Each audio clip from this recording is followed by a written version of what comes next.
All right, this month's Daf Yomi is sponsored by Duvi and Tila Catcher, Bischus Arafua Shlema for Ephraim and Shifra. It is also being sponsored this month by the Durbach Abudi and Mandel families in honor of the engagement of Shol Harris to Meir Mandel. May they build a Bayis Neman B'Yisrael, a house filled with Torah, Simcha, and Bracha. And the coffee of the Beis Medrash is sponsored by Reb Nota and Dr. Milan Glogauer in honor of all the incredible Torah learning happening at Kahal Yereim. There's also special feast going on this evening of Cholent and Kugel. Leil Shishi, thank you for that as well. We are on Daf Memtes, Amud Aleph, towards the top. And we were in the midst of discussion about Yoav, who was fleeing his execution, ran to the Mishkan in order to be saved. And when he's there, right, so he says that he tells Shlomo that you have to accept the curses. If I'm going to accept death, and Shlomo accepts that. And then we went through and explained how all the curses wound up coming out on David HaMelech's family. We're at the second to the last word on the first line. Asiyu Yoav. They brought Yoav from the Beis Hamikdash. Thank you so much. Dainei. So they brought him to court. Amar Lei. So he said to him, "My taima katal te la Avner. What is the reason why you killed Avner?" So Amar Lei. So he said to him, "Goal hadam de Asal havai." Asal was Avner's brother, and he says, "I was the redeemer for the murder of Asal." So therefore, because Avner killed Asal, I had the right to kill Avner. So he says, "But wait a second." There was nothing legally wrong with Avner killing Asal because Asal rodef hava. Asal was chasing after Avner to kill him at the time. So therefore, Avner killed Asal in self-defense. And if it's a self-defense, why were you able to then turn around and kill Avner? Baruch atah b'cham shekol yidro. Amen. Barley. So he says, you could have killed him. You could have stopped him without killing him. You could have injured him in one of his limbs, and that would have protected you in self-defense without killing him. Amarle lo yachile. So he says, I wasn't able to. I couldn't have gotten him in one of the limbs. It wasn't possible. So Amarle, so he said back to him, Hashta bedofen chamishis kivein lay. If you were able to be so precise in your aim that you were able to stab him in the fifth rib, the precise location to kill him. No, the fifth rib? No, there was where the liver, we said was the liver and the gallbladder come together, I think that's what we said it was, and that's a fatal kill shot. So, if you were able to kill him exactly there, that Avner was able to kill him with the back of the spear, El HaChomesh, with the fifth in the fifth rib. So then you were able to kill him back in exactly the same place. So Avner was able to kill Asal in that way. So then, therefore, Avner was not guiltless, and therefore I went after Avner later. Was he guiltless? You mean not guilty? Yes. So Rabbi Yochanan bedofen chamishis, and so this is where it comes from, right? What I was saying. Rabbi Yochanan says the dofen chamishis, the fifth rib, is b'makom shemara v'kaved tluyin bo. It's the place where the gallbladder and the liver are attached, and so therefore it's a fatal kill. Be'echad me'evarav lo yachile. So therefore, if you were able to attack, if he was able to attack in that specific location, he certainly could have been able to aim and hit him in another location that wouldn't have been fatal, and therefore he chose to kill Asal when it wasn't necessary, and therefore that's why I was a Goel Adam. Yoav says I was a Goel Adam. I had a right to kill Avner. Amar Le, Nazel Avner. He says, okay, fine. Let's not talk about the Avner case for a minute. Let's talk about the other murder that you committed. My time katalte la Amasa. Why did you kill Amasa? Amasa was the general of Shalom's rebellion, and then he changed his mind, came back to David, and David wound up telling us Amasa to gather the troops together, and Avner killed him. Amar le Amasa mori b'malchus. He said the answer is because Amasa was part of a rebellion. And so therefore I was doing a mitzvah in killing him. Dichsev, the pasuk says, Vayomer hamelech lamasa hazekli es ish Yehuda shloshes yamim. when the king told Amasa to gather up the troops, he said, go for 3 days and gather all the troops together. Vayelech Amasa lahazik es Yehuda. So Amasa went, and he went to go gather the troops from Yehuda. Vayocher and is it Vayivacher?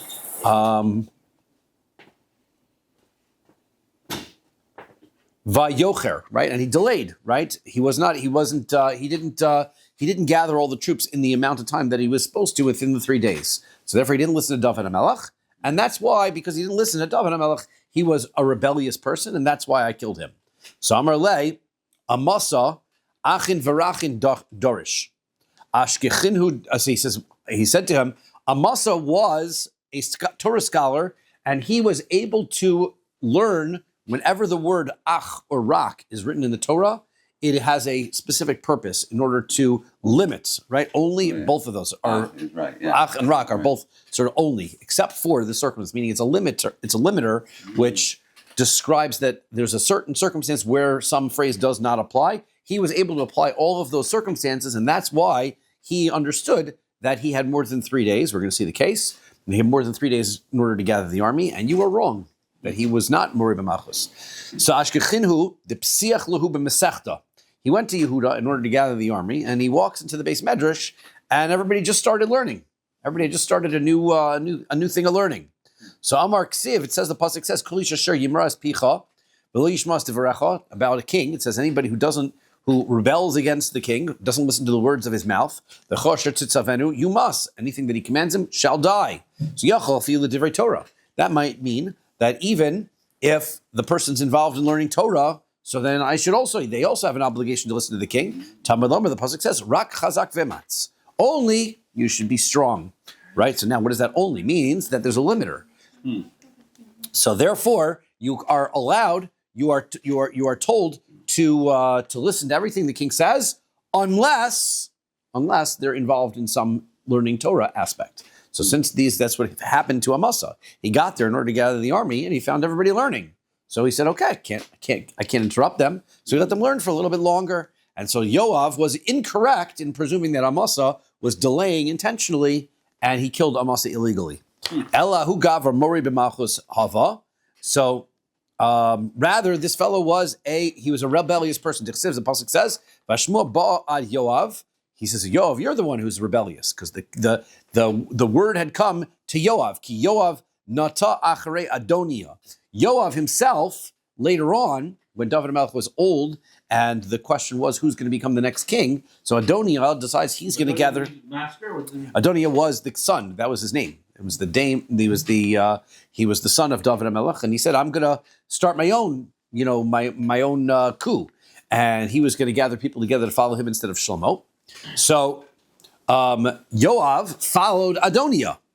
V'acharei Avshalom lo nata, but he didn't follow Avshalom during that rebellion, right? He only followed Adonia during that rebellion. So the question is, why, if Yoav was such a rebellious person, he was going to not follow David HaMelech, why did he follow Adonia, the later rebellion, but he didn't follow Avshalom, the earlier son of David, who also rebelled? My lo nata, Amar Rabbi Yehuda shabikesh lentos v'lo nata. The answer is, he wanted to rebel, but he didn't, right? Umay time alone nata. So if he wanted to rebel during Avshalom's time, why didn't he?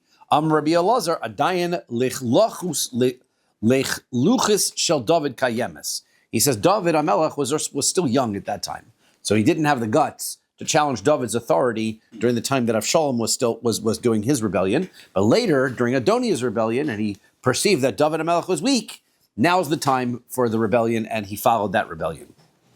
So, therefore, he presumed Amasa, so it was sort of the pot calling the kettle black. He said Amasa was Mori b'Malchus, was not listening to the king, but it was really Yoav himself that was somebody who was already a little bit on the edge, on the verge of not following the king. Rabbi Yossi Rabbi Chanina Amar, Rabbi Yossi Rabbi Chanina says, Adayin, it's stagnini shel David kayamin. Still, right, during that time, during the earlier time, the Itztagninin are the... Sounds like instigators. Yeah, these were the the Bali Egrof is what they were called earlier, and we're going to use them again. They were the ones. They're the fist of David. They were like the special. They were the special forces, right? This is the special forces unit that David HaMelech had was still around at that time. The Amar of Yehuda Amar Rav. And Rav Yehuda said in Rav, we heard this earlier. Arba me'os yelodim hayulo leDavid. There were 400 sons of David there's 400 sons that David had. Kulan b'nei Yifas Toar hayu. They were all the children of the wives that he had found during war. The children of Yifas Toar. Umegadli bulrius hayu. They had a special haircut, right, where they had their hair growing long in the back, short in the front, or whatever it was. It was like that, right? I would imagine they had it. Probably, I don't know. I'm hoping nicer than that. They would go in front of the troops. That was like the David's enforcers. When those guys were coming, that was when you knew you were in trouble. So therefore, that was why Yoav didn't rebel at an earlier time, knowing that David still had his forces available to him. Upligi Derbi Abba Bar Kahana. This argues with Rabbi Abba Bar Kahana. Don't want Rabbi Abba Bar Kahana. Amali David lo asa Yoav milchama. That according to this, if it wasn't for David, Yoav would never have made war. Amali Yoav lo asa David b'Torah. And if it wasn't for Yoav, David wouldn't have been able to go and learn Torah. So according to this, all blaming Yoav. This makes it sound like Yoav was good, right? This is. Right, Yoav's fighting the wars helped David learn Torah, and David's learning Torah helped Yoav fight the wars. So there was rather than the way that we were learning up until this point, that Yoav was kind of like always on edge, seeking for opportunities. Right? The pasuk says, "He David also mishpat u'tzedakah." David was making mishpat and tzedakah, the cholamot for his entire nation. Yoav ben Tzriya al tzava, and Yoav ben Tzriya was in charge of the army. Matam David also mishpat u'tzedakah. Why was David able to do justice and righteousness? The cholamot for everybody, mishum to Yoav al tzava, because Yoav was the general. Since he had a good general, David was able to take care of other things. So Matam Yoav al tzava. What was the reason why Yoav was able to be successful in the army? Mishum to David also mishpat u'tzedakah l'cholamot, because David HaMelech was doing justice and righteousness for the whole nation. So their merit helped each other. Okay, so there's two different perspectives on Yoav's character. Vayetze Yoav me'im David. So Yoav left David. Vayishlach malachim acharei Avner, and so this is back when he's attacking Avner. So he sent messengers to go get Avner to come to him. Right, he wanted to be able to trick Avner. Not actual malachim. No, not actual malachim. Yeah, these were messengers. He didn't send actual malachim. But yeah, Shivu also mi bor hasira. They brought him back from a place called Bor Hasira. My Bor Hasira. What is the meaning of the name of the place? Was called Bor Hasira. Amar Rabbi Abba Barkana, Bor Vesira Garmulo Avner Shiharig. There was a pit of water, and the sira, the thorn, were the two things that caused Avner to get killed. What happened was there were two occasions that David HaMelech had the opportunity when he was running from Shaul to kill Shaul, but he didn't. One time he stole water from the camp. Another time he tore the garment that Shaul was wearing. And both of those occasions, he indicated to the opposing army, look, I'm really not interested in causing Shaul any harm. And I was right there with Shaul. I could have hurt him both times. If you still from the king, could you be having if you still from a king? Except that David HaMelech was supposed to be the king at that point, right? And the king said that Shaul was not, right? So Shaul was chasing him around, and David says, look, but that is why David didn't, right? David was respectful, and why he didn't kill him, right? David was respectful. He's trying to use this as an illustration. Look, I'm not here to hurt Shaul. Avner should have read those signs, and he should have advised Shaul not to continue the fight. And he should have advised him, look, David HaMelech is not interested in harming you, but he did not, right? He advised Shaul to continue on the fight. Because he did that, that's what ultimately was the reason why Yoav was able to kill him, right? He was ultimately punished for instigating and keeping the war between Shaul and David going. So Yoav, when Avner comes, he was having his peace talks with David later on, and Yoav brings him to the side to the gate. L'daber ito b'sheli, in order to speak to him. B'sheli here means in peace. He made it like, oh, let's go have a side conversation. There was no indication that it was going to be a duel. Amar Rabbi Yochanan says, Shadano din Sanhedrin. What happened was, Yoav made himself into the Sanhedrin, and he decided, you're Chayav Misa. Amar le, my time akaltel tevel Asal. So Yoav told Avner, why did you kill Asal? Why did you kill my brother? So Asal wrote if Haya. So he told him Asal was trying to chase me to kill me. So you should have been able to kill him. You should have been able to stop him by hitting him in one of his limbs without killing him. So lo yechilule, I wasn't able to. So he says, I don't believe you. If he's a right, if you're allowed to kill him. Sorry? If he's a right, if you're allowed to Not if you can stop him some other way. Is that the halacha? No, I thought the halacha is if a right if comes after me. As we will see. As we will see. I thought that was because he's really, that's interesting. So I have an obligation to if you can stop him, someone before if you've got a taser, right, and you've got a gun, right? Use the taser first. Right. Well, I mean, yeah, but I'm just saying, but that's the point. I'm not, meaning, can I be chayiv misa if there's a roidiv?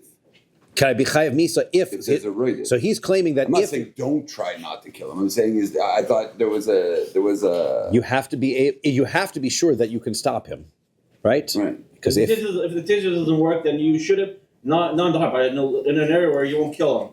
That's the solution that's being proposed, right? You should have been able to stop him without killing him. So, okay, Ledaber ito b'sheli. So this conversation was going on. He was speaking to him b'sheli. Amar Rav Yehuda Amar Rav al iske shalu. That he was talking to him on he made a pretext of having a conversation with him regarding taking off the shoe. Right, and he was pretending he was going to ask him a question about chalitza, and he asked him the question. He said to him, "How does a woman who has no hands do chalitza?"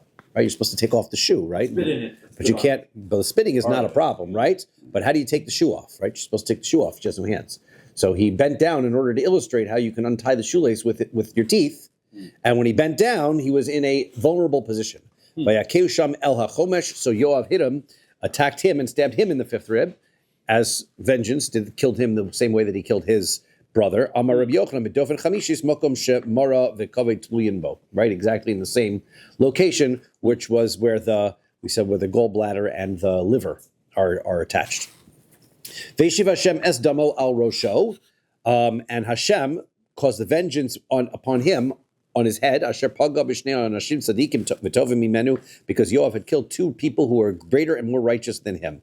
Tovim. So how were they greater? Shahayu Dorshan Achin Virakin, because they were the greater Torah scholars, in that they were learned enough to know every Ach and every Rak in the Torah and what it was meant for, as we explained. Vehulo Darish, and Yoav was not successful in order to be able to learn all of those things. And Tzadikim, they were more righteous. Shehain Bepeh Velo Asu Vehu Beigeres Asa. Because when they were confronted with an illegal order from David HaMelech, they were told to do something that they shouldn't do, and they held back from doing it. Meaning, let's say, for example, we had the gathering of the army, and they were told he was told to gather, but he didn't, because he knew that it was a violation of what the Torah commandment was supposed to be. But Yoav was told through a letter in order to send Bathsheba's husband, Uriah, back out to war, and he shouldn't have listened to that, because that was with the messenger with a note. So he got a note, and he should have disobeyed, and instead Yoav followed through on the king's order to put Uriah in the front lines and had him killed, and so therefore that these other generals were able to stand up and say, David, when there's an illegal order, we're not following through. And when it was Yoav's turn, he followed through on his orders, regardless of the fact that they were illegal. When he was told not to do it, he disobeyed. Wasn't that like a sin? Or? Yeah, well, we're criticizing that he was not as righteous. I don't know if they call it a sin as much as they call him not as righteous, right? He wasn't as tzaddikim like them. V'amasa lo nishmar becherev asher biyad Yoav. Now, when Amasa was killed, right, he's meeting Yoav, and he didn't watch. He wasn't paying attention to the sword that Yoav had in his hand. Amarav shelo chashto, because he wasn't in any way presuming that they weren't on the same side, right? They were both fighting. They were both fighting for David at that point. So therefore, he wasn't paying attention. Vayikaver bebeso bemidbar. So then Yoav is buried in his house in the desert. Atu beso midbar. Says, what do you mean? His house was in the desert? That's a little bit strange place to build your house. What does that mean?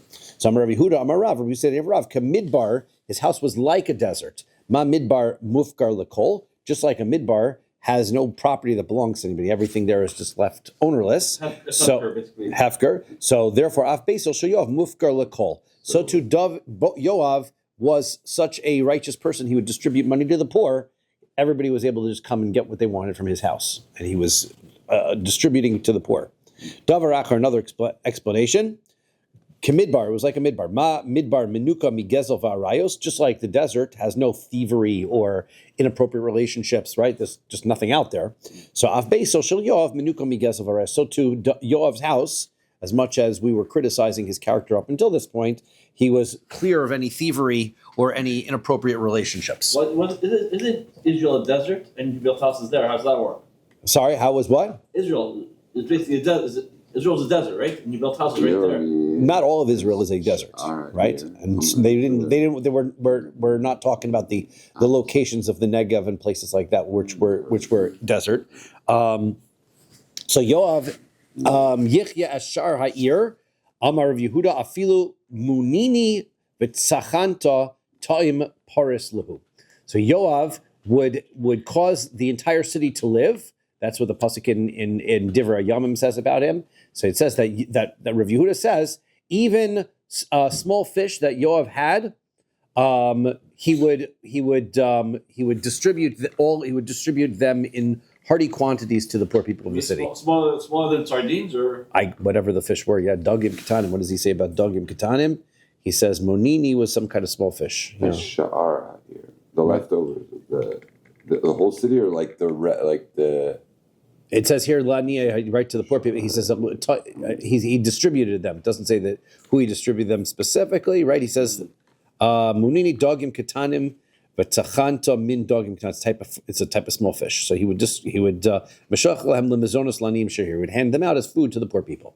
So Yoav was well known for his tzedakah that he gave out to lots of people. So again, this character Yoav sounds a little bit complicated, depending on which of the explanations we have. Whether he was on the edge of constant rebellion with David, or whether he was the secret to David's success, but he was clearly a righteous person giving away lots of tzedakah and clear of Averos in general, but he wasn't the Torah scholar that some of the other generals were. So we have this complicated version of exactly where Yoav stands. Okay.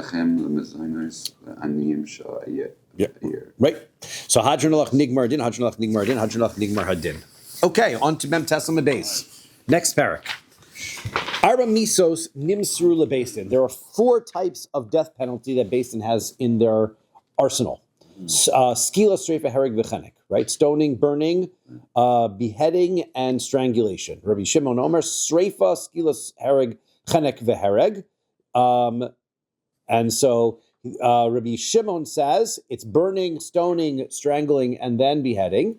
Zum mitzvahs ha niskalin, and the things that we've been talking about up until this point have been talking about the rules and procedures of the stoning procedure that we discussed previously.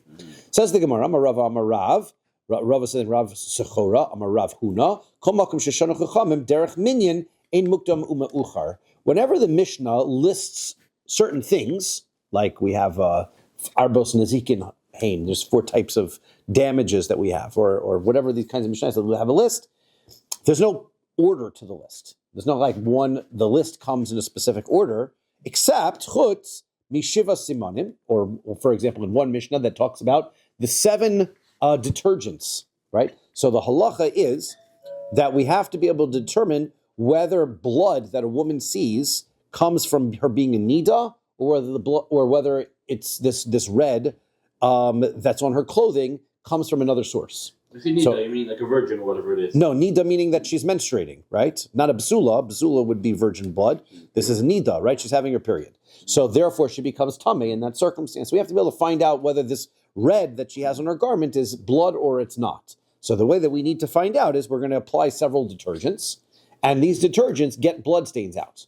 But if the stain remains, so then it's dye, right? It could be clothing dye or something else that she was working with, in which circumstance it's not blood and she's not a nida. So the Mishnah gives us a list of detergents to try. And it goes like this. Shiva simanim ma'avirin ala kesem. There are 7 detergents that are used in order to remove the stain. Rok tefel, you have plain spit, right, which comes from somebody who hasn't eaten all day. May grisin, if you have chewed beans, right, so then you would have that can be used as a I guess a detergent. Omeir glyim urine, v'neser. Neser is niter, some kind of a chemical. I'm not sure what that is. Boris, kumalia, the ashlag, and so these are different. Boris is soapwort, I think it is. I don't know what a soapwort is, but these are all the different types of detergents. Even you read the English and you go, "It's not. I'm not any better." What an ashlag is. Soapwort is that scraping thing, isn't it? That's soapwort. That's what it. I don't think that's a soapwort. Soapwort is a.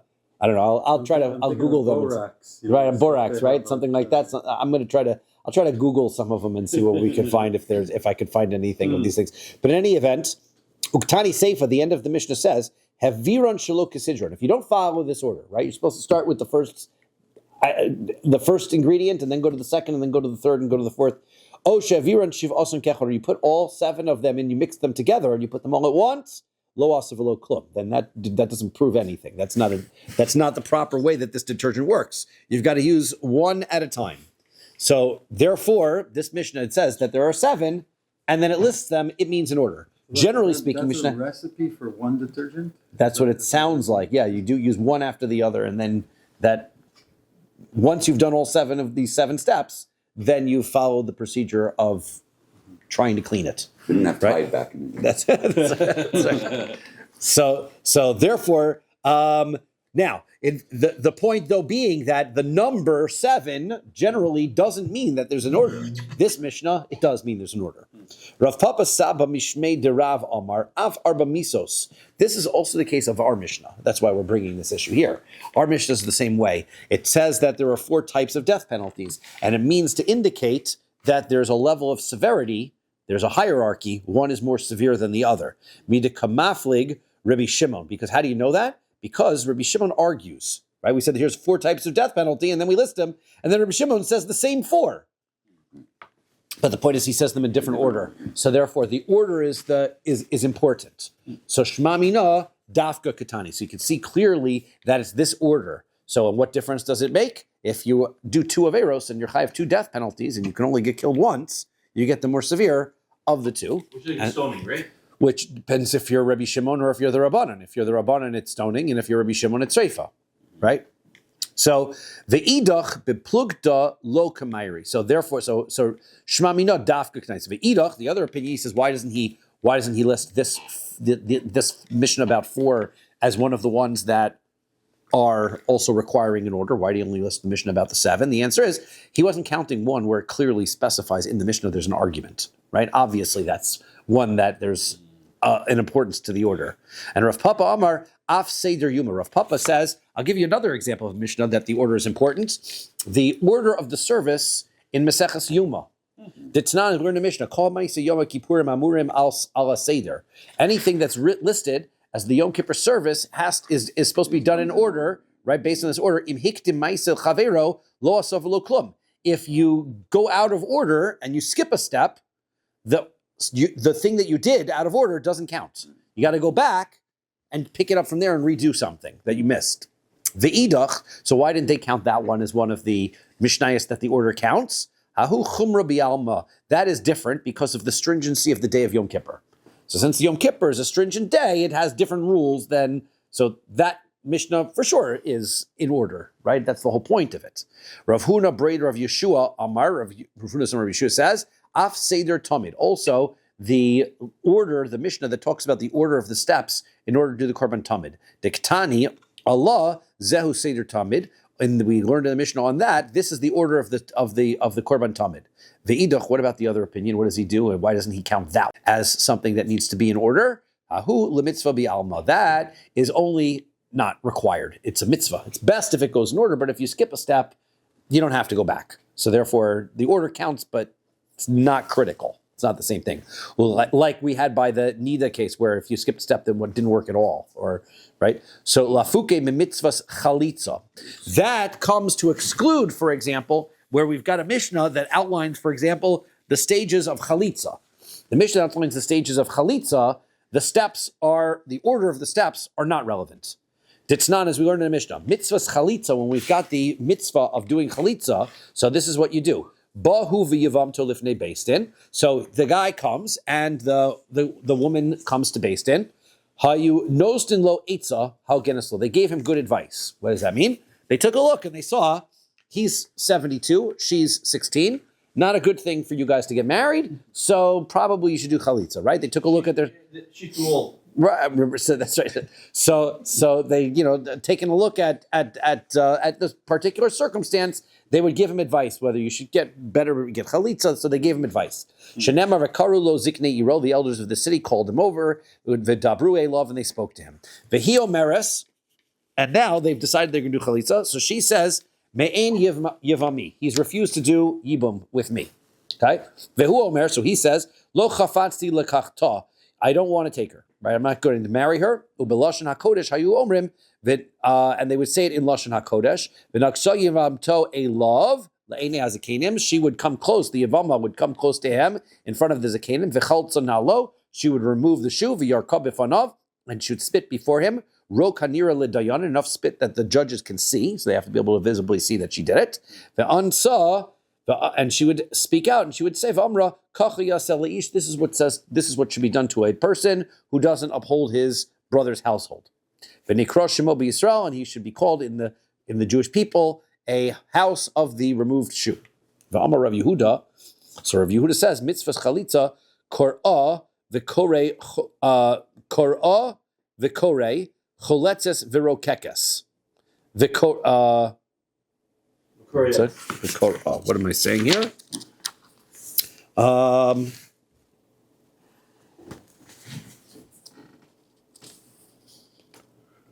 Right, this is the order, right? But it doesn't matter. The Mishnah says the Seder is chalitza korah. That right? First he does the mitzvah of chalitza is she has to say me'en yavami. Then the yavam says I don't want to do it. Then she takes off the shoe. Then she spits. Right? And then she says, kacha leish. Now, that order doesn't matter. Right? So if you go out of order, she takes the shoe off, and then she says he doesn't want to do yibum, the order isn't relevant to those steps. You got to do those steps. But that's the ideal order, but it doesn't have to be in that order. That's what we're saying. Spit in the shoe first and then say all that? They spit first and then say me. Yeah, that's what it sounds like. That's what Rav Yehuda is saying, right? Right, but no, could you say first and then spit? I think so. It doesn't sound like it doesn't matter. Right, doesn't sound like it matters. So my kamash malon. So what is Rabbi Yehuda? Right, the Mishnah. The Mishnah says that the order doesn't have to be that way. Ha kamash malon mitzvah hachi the upich leis lon ba. The point is the Mishnah. In other words, why is Rabbi Yehuda says these are the stages. So the question, these are the steps. So what is Rabbi Yehuda's point? The Mishnah told us the steps. The point that Rav Yehuda is making is that although the Mishnah gives us the steps, if you don't go in order of the steps, but you do all the steps, you're fine. That's the Mishnah. That's what Rav Yehuda is saying. Okay. Now, Tanya Nami Hachi. We also have a brisa that says what Rav Yehuda just said. Bein shehiktim chalitza l'rakika. It doesn't matter whether she takes the shoe off first and spits, or rakika l'chalitza, or she spits and then takes the shoe off. Masha asa asui. Whatever they did was done. That's fine. But that comes to exclude the following Mishnah, right? This Mishnah, a different one that is exceptional to the rule, where the order of the garments are listed, but there's an order that's important. The Mishnah says, Kohen Gadol mishamish b'shmona kelim. The Kohen Gadol has 8 garments that he wears when he does his service. The Hedyot, the regular Kohen, be'arba, he uses 4. Biktones, he uses the coat. He goes the overcoat. Hamich b'michnasayim, with pants. Ubitznef misefes, which is a turban, vavneit, and a belt. That's what the regular Kohen has. And the Kohen Gadol has the same. Now the question is whether the belt is the same. There's a machlokas and mesefes yuma about it. But in any event, those are the same garments. Mosif alei and Kohen Gadol. The Kohen Gadol adds another 4 garments to those. The choshen ve'ephod, the choshen mishpat, the ephod, which was an apron that went around over the coat. U'me'il, he had a me'il, which was like a big poncho. V'tzitz. And he had the gold head plate that he had as well. Vitanya. So now we learn in a brisa. Now the Mishnah puts michnasayim first. It puts the pants first.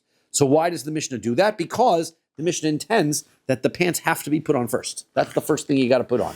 How do we know that you can't put on anything before the pants? Shenemar michnesei bad yu al bisaro. The linen pants have to be on his flesh. That's the first thing that goes on. Vetana, we learned, my time aktame liktones. So what is the reason why that you have to, why does the Mishnah say that you put your pants on first, right, versus the coat or any of the other things? Mishum dakadme kra, because the pasuk says it goes first. Kra my time akadme, mishum demechasya kula gufe. So then why would we think to put the Mishnah doesn't put it that way. The Mishnah has ketones and then michnasayim. So the question we're asking is, why did you put the ketones? Why did the Mishnah put the ketones before the michnasayim? If the michnasayim, the pasuk says michnasayim go first. The answer is because the ketones covers his whole body. Since the ketones covers his whole body, that's a very valuable and important piece of garment. So they're dressed from top to bottom. Usually, you could. Right, I'm not sure. I mean, that may be like it sounds like one of these Zohar things that I have to really take a look at. Right, order of which garments to put on. Yes. So in any event, both the michnasayim has to go on first if you're the kohen. Okay. So therefore, the ketonis, which is mechasil kula gufe adifale.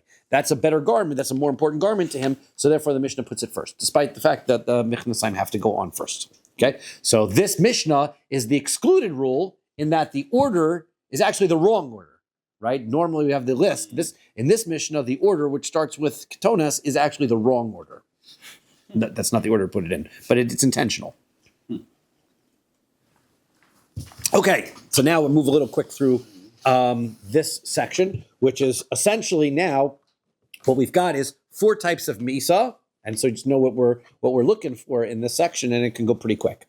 Skila, Sreifa, we have Skila, stoning, Sreifa, burning, Hereg, V'chenek. These are the 4. So now, what we're going to prove is, we're going to start with the first most severe, and we're going to say, Skila is more severe than Sreifa. Skila is more severe than Hereg. Skila is more severe than Chenek. Then we say, great, now we know that Skila is the most severe. Now we're going to Sreifa. Sreifa is more severe than Chenek. Sreifa is more severe than Hereg. Then we say, great, now we know that 1 second. Then we're going to go, Hereg is more severe than, and then that's the order until we've made it very clear. We know the top one is more important than the other 3. The second one is more important than the other 2. The third one is more important than the other 1. Okay, now we can run this. Now that's what's happening. This can go pretty quick.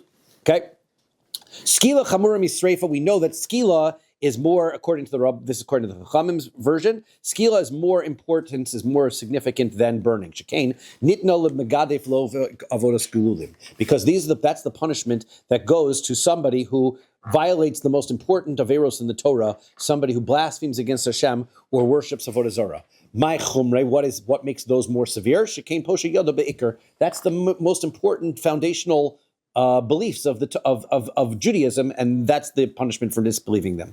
So no, adrabah, no. Maybe the reverse is true. Sreifa chamura. Maybe burning is more important. Shekain nitna lebas kohen shezinsa. We know that with bas kohen, so a regular. So the Torah tells us that she gets her punishment elevated for committing adultery.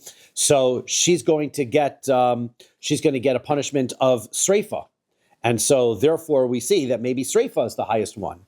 My chumra, what makes that one more strict? That's a very strict, a very significant avera that she gets Sreifa for because she embarrasses her father's household. And that's a very significant avera. So, kasavri rabbanan, the rabbanan hold, no, because nesua yotz ola Sreifa, that there are 2 circumstances in which a woman could commit adultery. She could commit adultery when she is a nesua fully married. In that case, she gets sreifa.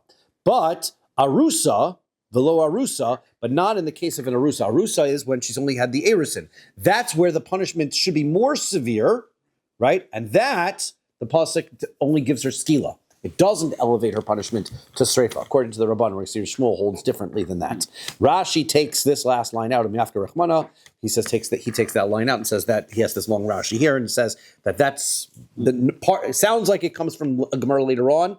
And what happens is that the text is very similar. So we're going to run through this Gemara and see the text very similar. So this text might have been borrowed from a later part of the Gemara and brought here. So we'll just end that part here, right? So that if the most severe circumstance where the woman is committing adultery, where she's a nara ma'orasa, so there the punishment is skila. So you can't, the Sreifa doesn't teach you, what we're learning from Skila is clearly the higher of the Averos.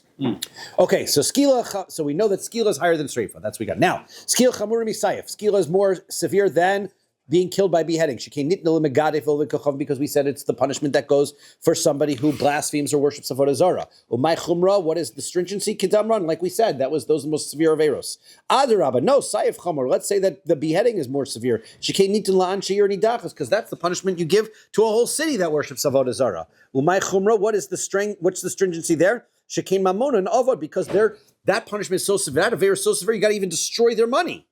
So Amart Eza Koach Meruba. Wait a second. You've got two different types of punishments that go to people who worship Avodah Zarah. Somebody who causes Koach HaMediach or Koach HaNidach. Are we talking about who's more severe? The person who convinces others to do the Aveira or the person who gets convinced? The person who does Avodah Zarah, he's a convincer.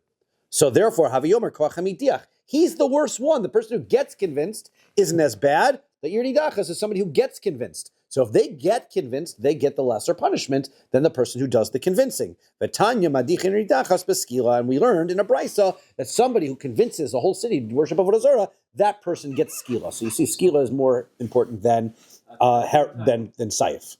Convincer is worse, right? But that's correct. Convincer is worse. The influencer is worse. If someone listens to a convincer and still does it, don't they both get? They get killed, but they don't get the same misa. It's not as bad. As well. Yeah, but that lifnei iver is going to be what's the action? Right. So skila chamura mechanek. Now skila is more important than the strangulation. Shkei nitelu megadif, because that's as we said. That's the one goes to the punishment of the blasphemer and the word who worships idols. My chumra, what is the stringency there? Kedamar, like we said. Adarabba, no, the reverse should be true. Chenek chumra. Let's say that strangulation is more severe. Shkenitan lemake avivimo. Somebody who hits his father and mother gets the punishment of strangulation. Umay chumra, what is the stringency of that? Aver shekein hukash kivod and lichvod amakom. The honor of your parents is compared to the honor of Hashem. So the meida afki rachmana la arusa bas Yisrael. So since we said, well, wait a second. When the woman who commits adultery, right? So what happens? She gets the punishment. She's supposed to get strangulation when she commits adultery. So the woman who commits adultery she's supposed to get strangulation. But if she's a bas kohen, we give her the more severe misa of skila. So therefore, shmamiyah skila chamura. That makes it clear that skila is more severe. Otherwise, what would you be? You'd be demoting her?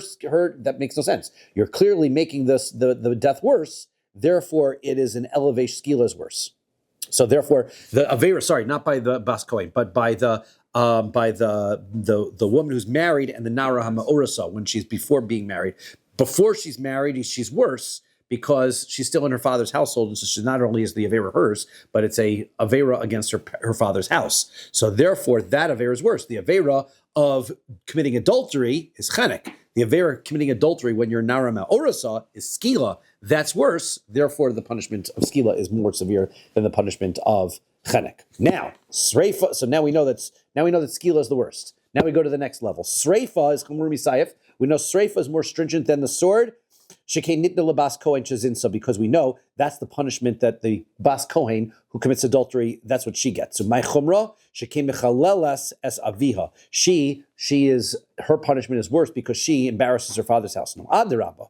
Maybe the reverse is true. Sayef chamor. Maybe the killing by beheading is worse. Shekei nitan la'anshir nidachas, because we give it to the people of the city that worshipped idols. So my chumra, what's the stringency there? Shekei memon and avad, because the money is destroyed. So nemar aviha beskila. So we said that if v'nemar aviha b'sreifa, so ma aviha ha'amor b'skila chamura misayif, av aviha ha'amor b'sreifa chamura misayif. So we have the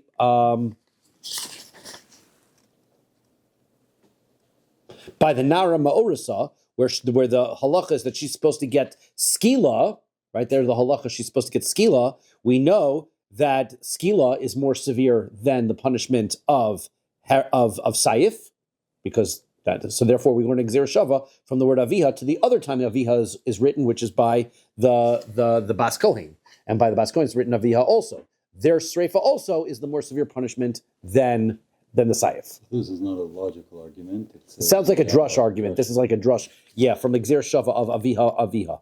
I agree. Does he say it's they call it Exer Shava in the commentary over here. So yeah, it's Exer Shava. It's not logical. Correct. Sreifa chamuri mechanik. Now, how do we know that sreifa is more important than is higher than strangulation? Shekei nitna lebas kohen shezin. So because we're going to give that punishment to the bas kohen who commits the adultery. My chumra, what is the stringency? Kadam run, like we said, it embarrasses her father's household. Adarabba chenek chomer. Then the strangulation should be more severe. Shekei nitna lemake aviv v'imo, because that's given to somebody who hits their parents. Or my chumra, what is the stringency there? Shekei hukash kivod lekavod amakom, because there we're comparing the honor of your parents to the honor of Hashem. Mida'afke rachmana l'nesua bas kohen mikal nesua bas Yisrael mechanik l'sreifa shmamina sreifa chamura. But we can see clearly that from the fact that a bas kohen is having the misa elevated from chenek to sreifa, that's an escalation. So sreifa must be higher than chenek based on the fact that we're escalating the punishment from chenek to sreifa by a bas kohen. Saif, now we're going to the next level. Saif, the last one, Saif is chomer mechanik. The Saif is more stringent than strangulation. Shekeniton la'anshir nidachas, because Saif is given to the people from the ir nidachas. My chumra, what is the stringency there? Shekain mamonim avad, because their money is destroyed. Adirabah. No, the reverse should be true. Chenek is chomer. Strangulation should be more severe because shekain nitna la'amake aviv v'imo, because it goes to hitting your father, the person who attacks his father and mother. My chumra, what is the stringency there? Shekin hukash, because it is compared, the honor of your parents is compared to the honor of Hashem. So the answer is afilu hachi poshin yodo beikar adif. The answer is no, even though, right, you're comparing the honor of your parents to the honor of Hashem, somebody who actually goes against the honor of Hashem is worse, right? So therefore, that's the more severe. Okay, that's the Rabbanan's view. Now we're going to do it all again. Only now we're going to use Rabbi Shimon's logic, right? So Rabbi Shimon Omer, now Rabbi Shimon says Sreifa is the higher one. So how does he hold that Sreifa is higher than Skila? So Rabbi Shimon Omer, Sreifa chamura miskila. Now we're going to say that Sreifa burning is more than Skila. Why? Shekain nitna lebas kohen shezinso, because that's so bad it's given to the bas kohen who commits adultery. Umay chumra, what's the stringency? She embarrasses her parent. She profanes her parents' house. Adrabah. No, the reverse is true. Skila chamura. Skila should be worse. Shekain nitna lemegadif lovei kochavim, like the Rabbanan say. This is a punishment that's given to the person who blasphemes or worships avodah zarah. Umay chumra. What's the stringency there? Shekain poshing yoda baker. That's the main averos in the Torah. So Rabbi Shimon litame. So the answer is Rabbi Shimon is going according to his reasoning. Rabbi Shimon holds, unlike the Rabbanan, where the Rabbanan hold that the woman who gets, that the two punishments for the woman who commits adultery is that if she's a nara ma'orasa, she gets skila. If she is a married woman, she's a nesua, she gets chenek. If she's a bas kohen, the chenek gets elevated to sreifa, but the nara ma'orasa stays in place. Rabbi Shimon says, not true. As we're going to learn his drasha on the next page, he says that both the Nara Morasa and the Nesua, if she's a Bas Kohen, get elevated to Sreifa. So therefore, if we're moving the punishment from Skila to Sreifa, it must be an escalation. Right? The Rabbanan holds it doesn't get escalated from Skila to Sreifa. It's at Skila already. That's the highest thing, so we leave it there. Right? But Rabbi Shimon says we're going to actually change the Bas Kohen, who's a Nara Morasa, from Skila to Sreifa. That must indicate that it's the more strict one. Damar akas arusa v'ach nesua yotza l'sreifa. He holds that whether she's an arusa or a nesua, she's going to get sreifa. Uminafke. This is where that word, that line was in the top of the page and belongs here. Umidafke rachmana la arusa bas kohen miklal arusa bas Yisrael miskil l'sreifa. Since a bas kohen gets her punishment changed from what a regular Jewish woman gets, and her punishment is escalated always to Sreifa, Shmamina Sreifa Chamura. We see that Sreifa is more stringent than Skila, because otherwise, why would you be changing the punishment from Skila to Sreifa? You must be changing it from Skila to Sreifa because Sreifa is higher. Okay, that's his perspective. Now, Sreifa Chamura Mechanik. Now we continue on. Sreifa is more strict than strangulation. So these are more similar. We already proved that by the Rabbanan. So that now the drushes are the same. Shekain nitna lebas kohen shezinsa, because that's the punishment given to a bas kohen who commits adultery. My chumrah, what's the chumrah there? Kedamran, like we said. Adirabba, no, the reverse should be true. Chenek chumrah, the strangulation should be more strict. Shekain nitna lemake avi v'imo, because that's the one that's given to your parents. They're given to a person who hits his parents. My chumrah, what's the stringency? Shekain hukash kvodam l'kvodam makom. We're comparing the honor of your parents to the honor of Hashem. So mida'afke rachmana l'nesua bas kohen miklal nesua bas yisrael mechenek l'sreifo, because we have to take a look at a married woman. A married woman who commits adultery, so she's going to get chenek. But because if she's a bas kohen, it gets escalated to sreifa. So shema mina sreifa chamura. That means that sreifa is the more stringent of the two. Sreifa chamura misayef. Now sreifa is more stringent than sayef, than the sword. Shekain nitna lebas kohen shezin. So because it's given to a bas kohen who commits adultery. In my chumra, what is the stringency there? Kedarman, like we already said. Adarabba. No, the reverse should be true. Sayef is chamar. Sayef is more strength. Is stronger. Why? Because that's how you kill the people for nidachas. Umay chumra, what is the stringency there? Shekain mamonam avad, because their money is destroyed. V'chi'eze koach meruba, what is the stronger of the two? As we had explained this argument earlier. Koach hamidiach or koach hanidach, the one who causes the problem or the one who is affected by the problem. We go to Nun Amud Beis. Haviyomar koach hamidiach, it's the one who's the instigator is worse. V'kavachomer. So now we have a hakavachomer. Machenek shekom misayef. If chenek is more severe than the punishment of sayef, so sreifa chamura mimenu, sreifa is even higher than that one. So sayef hakal lo kol shkus. Then for sreifa is for sure stronger than sayef, right? Because therefore that's what we see. So therefore sreifa is higher than that one. Good. Skila chamura mechanek. Now we know that skila stoning is more strong than strangulation. Shekain nitna lemegadef uloved avos kachavim, because skila. So now we go to the second level, right? Skila, and then we're going to work our way down. Skila is better than chenek. Skila is better than herod. Those are the next two, right? So skila is more than chenek. Shekain nitna lemegadef, because that's the punishment that's given to a blasphemer and oved avos kachavim. Umay chumra, what's the stringency? Kida amran, like we said, the very severe averus. Rabbi said no, the opposite should be true. Chenek chumra, the chenek should be more. Shekain niton lemake aviv ve'imo, because that's the punishment you give to somebody who hits his father or mother. My chumra, what's the stringency? Shekain hukash, because there's a comparison to your parents to Hashem. Midafke rachmana la rusa bas Yisrael. Now, from the Torah says that was the punishment for an arusa bas Yisrael. Mikal nesua bas Yisrael mechenek l'skila. So therefore, that means that a married woman. So what's worse, right? The married woman gets the lesser punishment. She gets chenek. Skila goes to the anara orasa, the more severe crime. So therefore, mechenek l'skila shmamina skila chamura. That means that skila is more severe than chenek because it goes to the nara orasa, whereas the nesua only gets chenek. Next, skila is more chamor than sayef. Skila is more than the sword. Shekain nitna lemegadef, because that's the punishment that you give to the blasphemer. Adarabba. Sayef chamor. No, the sword should be more stringent. Shekain nitna lancher nidachas, because that's what's given to the nidachas. Umay chumra, what is the stringency there? Shekain mamona mava, because their money is destroyed. Hamarit v'chiyeze koch meruba. So we said, which is the stronger thing here? Koach hamidiach or koach hanidach? Is it the person who causes the instigator or the person who is instigated? It's the person who instigates that's worse. So now we've got a kavachomer. Machenek shechomer misayef. If we know that chenek is going to be stronger, then strangulation is going to be stronger than the sword, which we're going to learn in a moment. Skila chamur mimenu. Skila is higher than that one. Sayef hakal. So sayef, which is even the lowest one on the list, lo kol shkin for sure, that skila is going to be higher than that one.